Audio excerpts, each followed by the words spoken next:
বন্ধুরা, এই দেখুন আজ আমি কাঁঠাল দানার ডালনা করব। কাঁঠাল দানাগুলো এরকম করে কুটে একটু সেদ্ধ করে রেখে দিয়েছি, আলুগুলো জল গেলে ফেলে দিয়েছি। এবার আমি কড়া বসিয়ে দিয়েছি, কড়ায় আমি তেল দিয়ে নিয়েছি। এবার ওতে একটা লঙ্কা আর একটুখানি জিরে ফোড়ন দিয়ে নিচ্ছি।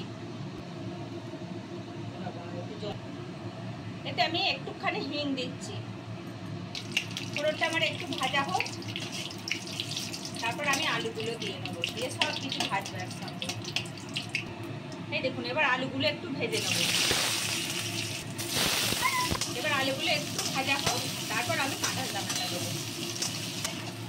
এই দেখুন আলুগুলো প্রায় ভাজা হয়েই গেছে। এবার আমি কাঁঠাল দানাগুলো দিয়ে নিচ্ছি, সব কিছু ভাজবো একসঙ্গে। এবার খুব বেশি ভাজবো না, অল্প অল্প ভাজবো। একটু ভেজে নিই, তাহলে কাঁঠাল দানার গন্ধটা চলে যাবে। সব ভাজা হয়ে গেছে। এবার আমি এতে 1.5 চামচ মতো আদা বাটা দেবো, 1/2 চামচ জিরে গুঁড়ো দিচ্ছি,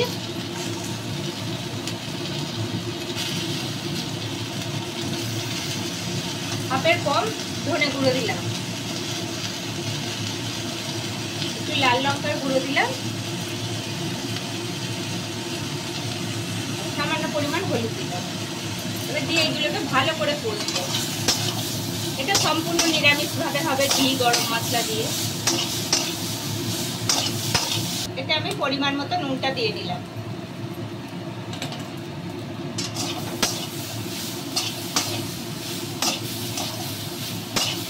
কষা হয়ে গেছে। এবার এতে আমি কুসুম কুসুম গরম জল দেবো।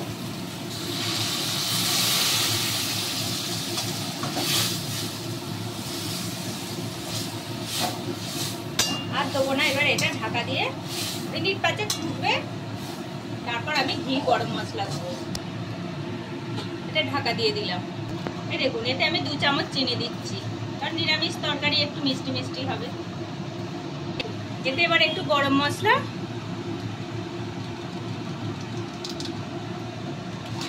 আর ঘি একটু দিয়ে দিলাম, দিয়ে এবার ঢাকা দিয়ে দেবো। 2 মিনিট ফুটবে, তারপর আমি নামিয়ে দেবো।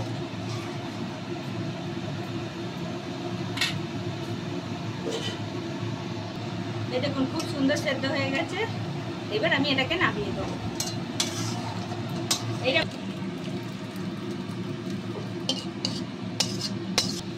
এরকম কাঁঠাল দানার ডালনা করে দেখবেন, খুব সুন্দর খেতে হয়। যদি আপনাদের দেখতে ভালো লাগে তাহলে একটা লাইক করবেন,